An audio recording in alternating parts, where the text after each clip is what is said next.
welcome. So in this series we try to cover the book by Mariam Mirzakhani, Number Theory. So this book is for anyone who is interested in the elementary number theory as just like a math subject to go through, or mostly for high school students who are trying to participate in any kind of like math competition or Olympiads. This book is pretty much have everything you need for those type of even advanced to the level of international like level competitions for high school students. So this book consists of like 26 chapters, I believe. So I try to in this series cover as much as we can and go through them, even try to cover the practice problems at the end of each chapter, and probably we're going to have separate sessions and videos for each of them. First we're going to go through each chapter, and then with another like separate video we're going to cover the questions or the practice questions at the end of the chapter.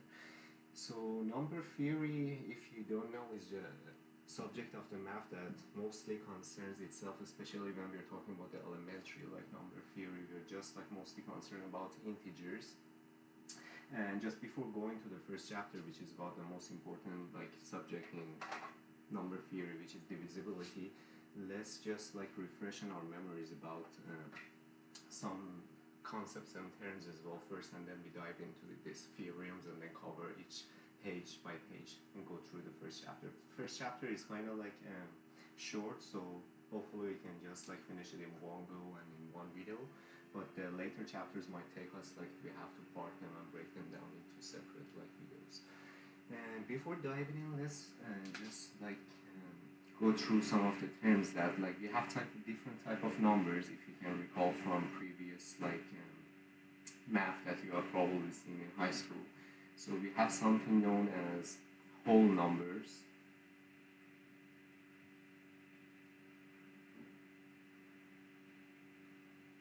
And these are the counting numbers that usually you see in your day-to-day activities. So when we're talking about the whole numbers, we're talking about like a set of like 1, 2, 3, 4, here we go, till the infinity, all these like numbers. But we are just considering the positive whole numbers. So we don't have any decimal part, it's just like complete numbers.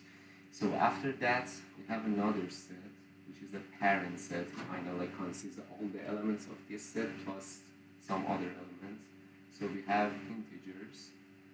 In integers, we have everything like that we have as like in the whole number set, and then we have the negative numbers, like the inverse numbers for them as well, plus 0. So in this case, we're gonna have 0, and then we can use this notation that we put like plus and minus on top of each other, meaning we have both of those numbers. So if I put plus minus 1, it means like we have plus 1 and negative 1, and then plus minus 2, and the rest of it.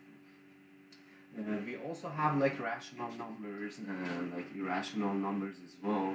And for the notation, like whole numbers usually are, I believe, are shown with the W notation, just the abbreviation. But for integers, we are using like Z. And then we have rational numbers.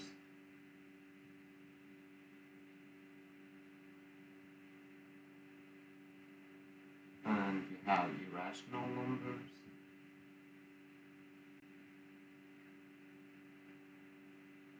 Then we have real numbers.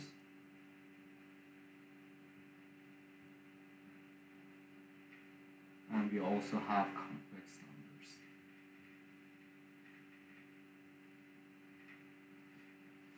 So for rational numbers, which I believe we can usually show them with sign Q, are the numbers that can be written down as a fraction of two integers dividing and getting divided by each other, like some number at the denominator over some number at the denominator.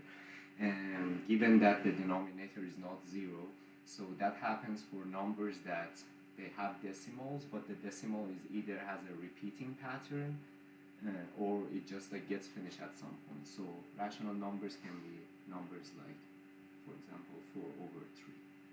Or if we have a number like 5.3333 till the end of times, which also we have another notation. Sometimes you might see something as like 5.3 and then a bar on top of it, meaning that this pattern is just repeating itself. So these numbers can be considered as rational numbers. Then we have irrational numbers, that there are numbers that cannot be written in a division format of some integer on top of integer. So meaning that when we try to write them down in the decimal format like this, we're not going to have any repeating like or finishing pattern to it. It's just going to keep producing like some numbers. That's why they're usually called irrational, because we cannot like kind of argue with them to just kind of finish at some point. It just like goes on for infinity. So for example, the pi, if you know like 3 point, like 14, 15, 9, whatever the rest of the numbers, pi is one of those numbers. Or for example, the square root of 2 is also an irrational number. So for irrational numbers, I believe you have different notations. Sometimes you might see as like QC as the complement of the rational numbers, or you also might see as P as well. And then we have real numbers, which is kind of consists all these numbers that you see here, all of them fall under the parent category of real numbers that we show them with, or from the beginning of the real numbers. And then we have complex numbers. Complex numbers are beyond the mathematics that you usually see at the high school like level, and that has to deal with a square root of negative numbers such as -1, which by definition, if you just want to see it here, but we're not going to use this stuff. We just showed this as like the complex number I, and we work with the square root of negative numbers, which to our like scope that we're considered and concerned, like this doesn't have any practical meaning for now. We only deal with the square roots of like positive numbers or just 0. So that was just a recap that we are mostly like dealing with integers, but in the later chapters we might have some like rational like numbers for some like cases or chapters that we will see. And I believe that from the first 26 chapters that we have, the first 11 or 13 is going to be just enough for most of the like use cases of math competitions or even international Olympiads. But we're also going to see some more advanced like stuff like Mobius functions or Diophantine equations or stuff like that. So given that, let's go through the first chapter, which is about divisibility. And for just starting this, we are not assuming any kind of prior knowledge needed for that, other than like knowing about the pigeonhole concept. That, for example, if we have just n baskets and then we have n plus 1 pigeons, which is one more than that, and if we want to go with each pigeon in each basket kind of be alone, if you try to put all of them in like those baskets, at the end of the day you're gonna have one of those baskets which at least has 2 pigeons in it, because you don't have enough like number of baskets, which is something intuitive for us like to understand. And then the general induction algorithms that we might use to prove some stuff. But given that, we can just like jump to the chapter 1 and start with the divisibility concept. So let's first see the definition, that what we mean, because we already probably have some prior knowledge about like divisibility or when we're trying to divide numbers, but let's see it in action. So the first definition says that if we have 2 numbers such as a and b, which are both integers, so recall that integers are the 0 and plus -1 plus -2 and numbers such as that. And we know that the second one, or b, is not actually 0, so it's other integers, anything but 0. We say that a is divisible by b if there exists an integer like c which satisfies the given equation, which a equals b, c, meaning like b times as a product, or times b times c, or multiplied by c. So this is kind of intuitive, right? So like for example, let's say that we know like that 12 is divisible by 4, right? So if I kind of substitute that, for example, we have a and 12 and b 4. So we know that we can divide 12 by 4, or 4 divides 12, we can break it into equal parts of size 4, and then they add up to a complete like number of 12. We are not left with any leftovers, or we don't need anything, it just fits perfectly. So you can see also that we can find a c, and that c in this case is going to be 3, because we see that we can break down 12 as in multiplication of two other integers, one of which is 4. So this is our b multiplied by c that we found it here, and this is the original a that we have.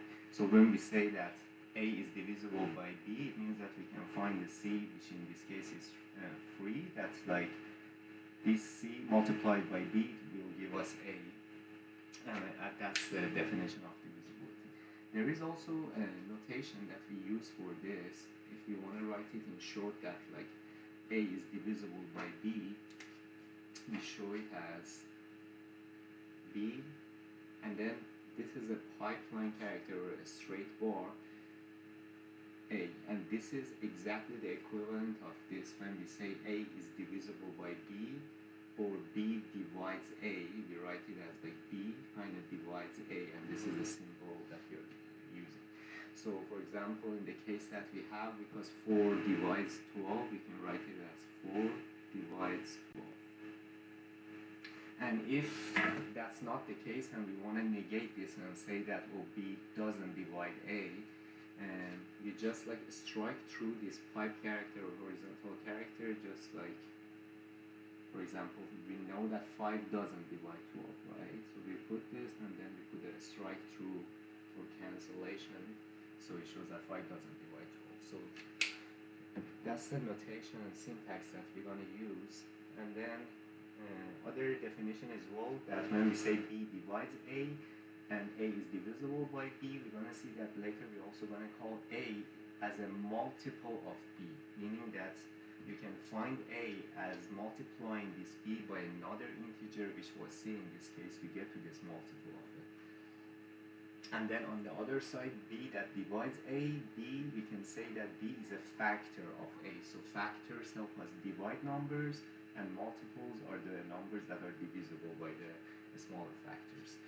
So now, given this, let's go and see the first theorem. That bunch of them are going to be intuitive, but we're going to prove them. So let me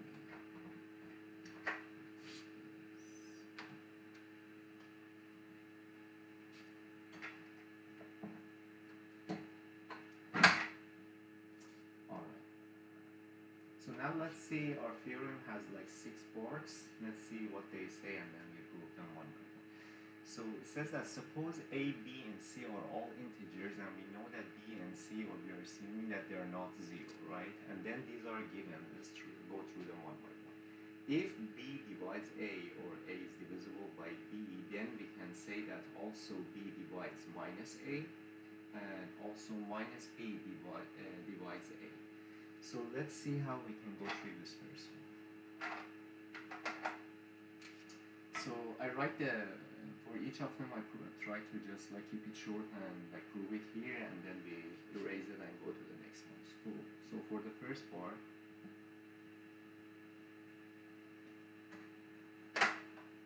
if I write down as b divides a, or a is divisible by b, this means that from the definition that we just saw on the other side of the board, that it was saying that if we have this definition, it means that we can find the c. So instead of writing it, actually, let me write it as a notation that you also might see. There is this notation that looks like the flipped or mirrored e, or a backward e kind of, and this is a notation or syntax, is mathematical form, saying that there exists such a, and then you can put the number. So if I put like this symbol and then c, it means like there exists such a c, or we can find such a c, that then I can write a as b multiplied by c, right? So now let's see how we can get to here. So as we can know, this is like the same thing that we're saying, that if b divides a, b also divides negative a. So the only difference here we have from this number that we hope to be a multiple of b is just a negative sign, right? So what we can do is, like, from this equation, we multiply both sides by negative 1, right? So I multiply the left side by negative 1, which gives me minus a, and then here we're gonna have negative b times c. as this is like commutative here, we can just have this negative either a negative b or a negative c, because in multiplication it doesn't matter, right? If you have 3 times negative 4, it's going to be minus 12. You can have minus 3 times 4, it gives you negative 12 as well. So this negative can kind of like travel through these numbers, right? So if I just rearrange this, then this becomes negative a equals b times negative c. And note that this c that we had here, it was belonging, and this like a small kind of epsilon looking character, it also means that this c belongs to the integers, right? We were talking about we can find a c that belongs to the integers or z. So when c is a member of the set integers, minus c is also going to be like that, right? Because if it's c is like plus 2 negatives, and c is going to become negative 2, which also is an integer. So in this case, we know that this negative c here is also a member of this c. So now if I look at it, it seems on the left hand side I have negative a number, and then b, and then multiplied by another integer. So from the definition of that we had on the other side, now I can go backwards, and from this conclude that b divides minus a, because I found another number like minus c, so you can consider this minus c as like, let's say, d, and d also belongs to the integer numbers, right? So I found another just integer that gets multiplied by my left number and gives me the right side number, so I can say b also divides that. And the same way goes for that as well. So if I want to finish the second part, you can see just we can rearrange these negatives here and make the case again. So from this first star, I can also go the other direction, and then we have this negative 1 here, and we multiply both sides by this negative 1. From this star we go to negative, oh sorry, we don't need that negative. So in the star I can introduce 2 negatives here and rewrite the left side as it is, and instead of b times c we can write as negative b multiplied negative c, because these 2 negatives cancel each other to a positive sign, right? So now if you look at it, now we have a number here, and then we have the negative b that we want, and this negative c is also again going to be an integer such as d. So now I can say that this negative b also divides a. So intuitively it makes sense as well, right? When a number can be written by a product of this number and another number, if you just introduce a negative to either side of it, you can just like cancel this out by adding or introducing a negative to the other side to keep the equation still like satisfied and just get this through. So this is for the first part, and let's see for the second.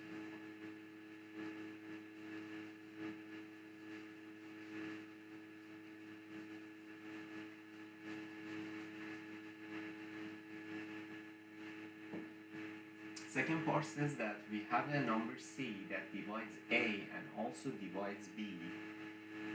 Then for any integer such as x and y, we're going to have, if we multiply this a by that x and that's y by b, c is still going to divide those numbers as well. So let's see how we can do this one. Alright, when we have, let me write down the assumptions that we have. We have c divides a. It means that we're going to be able to find there exists such a, let's say, call that like k1. There exists such a k1 which belongs to the integer category, and then I can rewrite a as the multiple of those numbers. So c multiple or k1 times c. And then we also have c divides b. So it means I can find another k2, let's say, belonging to the integers, that I can rewrite this b as k2 times c. So now we are seeing for any integer such as x and y. So x and y are just random integers. They just belong in the integer group. We're gonna have c actually dividing this number. Let's see. So let's create this number and see whether I can write it down as a multiple of c in another integer. Then that's gonna be like proven, right? So if we just look at ax plus by and use these two, let's say, star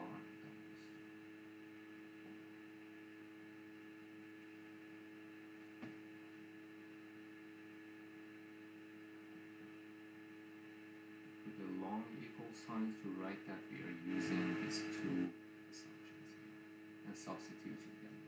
So ax plus b gonna equals, instead of a, we're gonna have k1c, so it's gonna be k1cx plus, and then instead of by, instead of b we have this times y, so we're gonna have k2cy. So now we want to write this, be able to write this as kind of c, because we have c here, multiplied by another integer, right? So what I can do here is let me factor this like c out and try to get like these both terms or polynomial divided, or get that c out of it, and then see like how we are going to use the distributive community, but like in an inverse way, rather than like expanding it. Now I'm contracting this like term. So if I get the c out, I'm gonna have c times the first term gonna give me k1x, the second term gonna give me k2y. So now we know that x and y are integers, and also k1 and k2 that we found here, they're all integers. So we have integer multiplied by integer plus integer multiplied integer. So I know that this number, if I recall it as, rename it as some like d, I know this d is actually an integer. So now if you note, we have written ax plus b as a product of two terms, one of which is c and the other one is just some integer d. So now we can get to the conclusion by the definition that we have that this c also divides this number, ax plus b. And if you know this ax plus b is something that later we're gonna like use these patterns a lot, and then this is like a linear combination of these terms that we have, because we know that c is dividing a and c also divides b, meaning that now you can get all those numbers that are multiples of c and mix and match them with this like linear equation with different weights that they're all integers, and it's still like c gonna divide those numbers. So this was for the second part. Let's move on to the third part.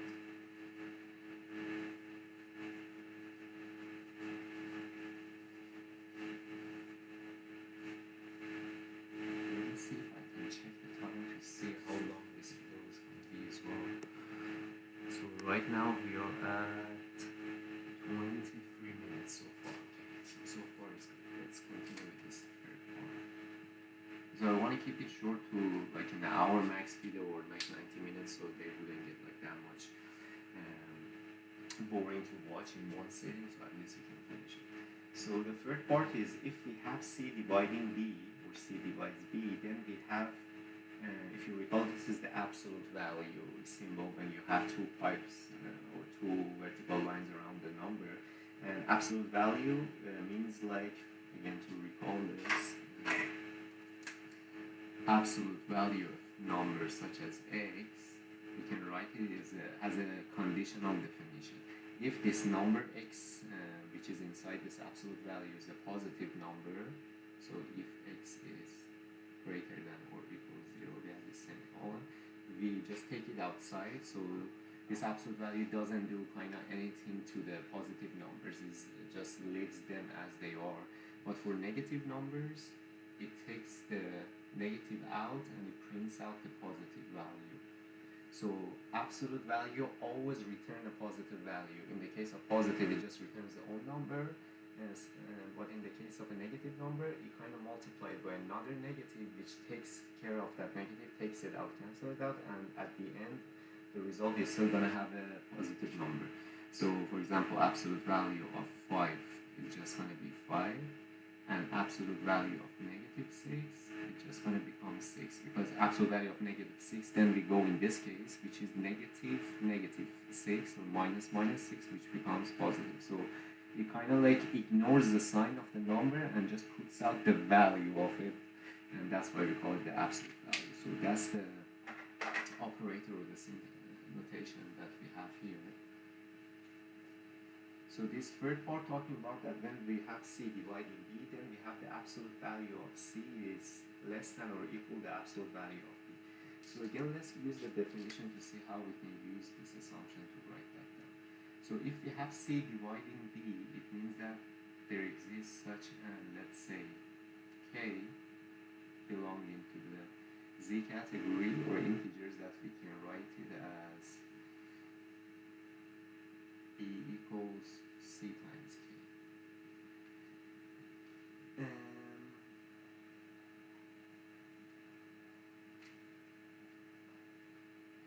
Alright, so one other thing is also we know that B is not 0, right?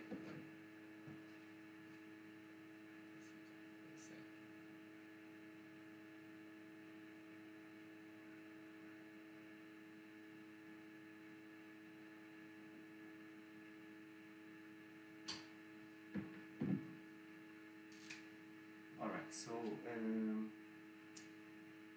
yeah, let's write down absolute value of B. So when we have C dividing B, B gonna equal C times K, right? So absolute value of B, if I substitute this star here, absolute value of B is gonna be absolute value of CK. And this multiplication, when it happens between absolute value, we can actually break them and take them as absolute value of C multiplied by absolute value of K, because we know that absolute value at the end is just gonna take care of multiplying these two numbers and ignoring the sign, whether that's negative or positive, and spitting out the result, right? So it doesn't matter, and we can write it as this as well.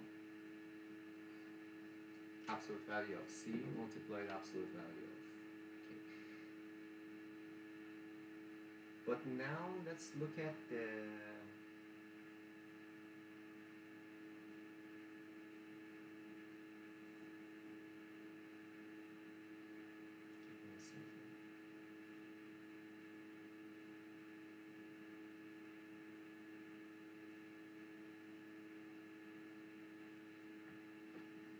okay, here by the definition, if you recall, when we say like a number divides that, we are it's not saying here, but implicitly we know that B is not 0, right? Because 0 cannot be a multiple of an integer multiplied by another. Like 0 cannot be written as like 10 times some number, because it's always 0, right? So here we know that this B is not 0. So when we are looking at this like absolute value, because B is also integers, right? And if you recall, all the integers, they were 0 plus -1 plus -2 and all the way, right? So if B is not 0, it means that when we look at the absolute value of these numbers, the values are always greater than 1, right? At the minimum, we have this 1, which is like when we get rid of this positive or negative sign, and then you have 2, 3, 4, so forth. So from this, we can also like kind of know implicitly that this absolute value of B is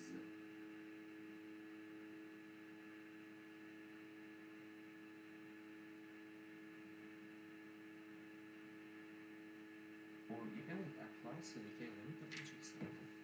I lost the train of thought.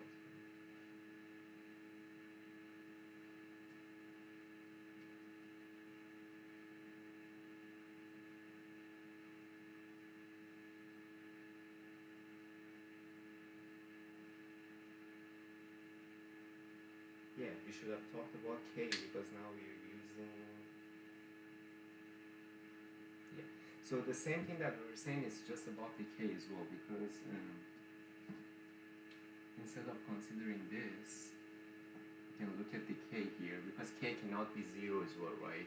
If K is 0 multiplied by any number, it's just here, it's just going to give us 0 as well for B, which is not the case as well. So what we want to use, because now if we look at, eventually I want to prove that this absolute value of B is greater than the absolute value of C. And now we've broken down the absolute value of B to this. So I want to prove that this part is greater than the absolute value of C. So now if we look at this K here, and we got to this conclusion that the absolute value of K is always greater than 1. So you can look at here, I'm multiplying a number which is always greater than 1 by C. So I can say that this value is always going to be greater than 1 times absolute value of C, right? Because K is always greater than 1 absolute value of A. So now if you look on the left hand side, we have absolute value of B, which is greater than or equal of absolute value of C. So now this third part also kind of gets there, which makes sense intuitively even without like this thing that we did here, because if you look, when we have a number that divides the other number, if we just disregard of the negative signs, its absolute value or its size should be at max equal to the number or less than that, right? But for example, we have 12, which is divisible by 2, right?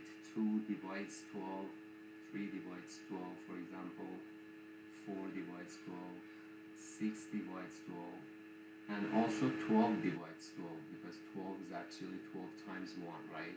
So at max, when we are increasing this number, it makes sense that at the max you have to stop here, because you cannot have a greater number than 12 and say, okay, 24, for example, divides 12. This number is greater than that. It works the other way around, because 12 divides 24, but this doesn't work. So it means that whenever you have a number that is dividing another number, if you just disregard the sign of it, it's like size should be always less than or equal to the number that is actually dividing. So yeah, this part is pretty intuitive, but yeah, and that happens because we cannot have 0 in that, because 0 is not acceptable in that division, and then the rest falls.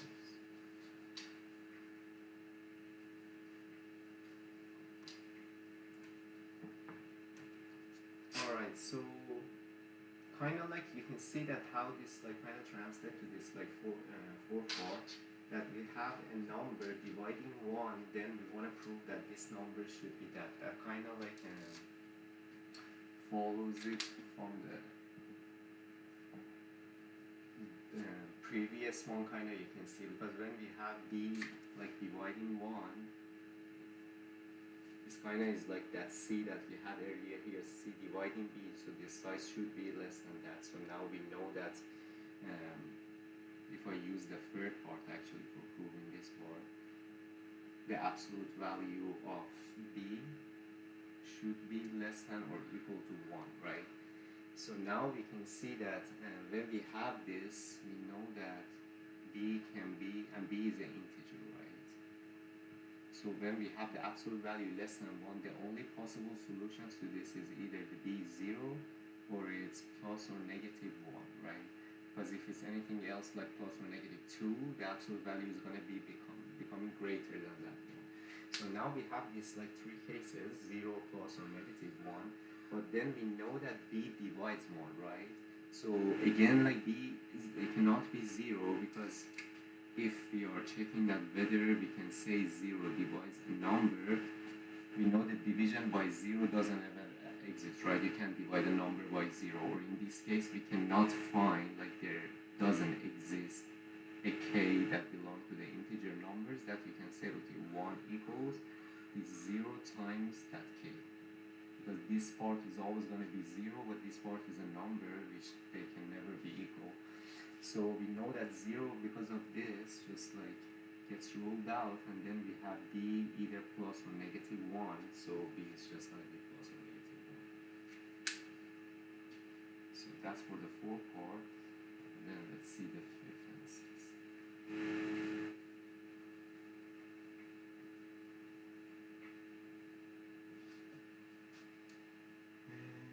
Fifth one, we have if B divides A and then C divides B, then we have C dividing A, right? So you can see there is like a chaining like happening. Let me write them here so we can see. So if if we consider this one first, it might be easier to visualize it. We have C dividing B, and then I have B dividing A, and we want to prove whether we can say that C should divide A. This one is also intuitive, right? Kind of imagine that you have like 2, like for C, that is dividing 12,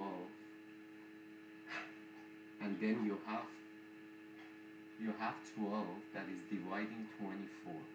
From these two, you can come to the conclusion that 2 is dividing 24 as well, right? So this is what we want to like prove to. So we can just use the definition to rewrite what this means and see if we can get there. So when we have C dividing B, it means that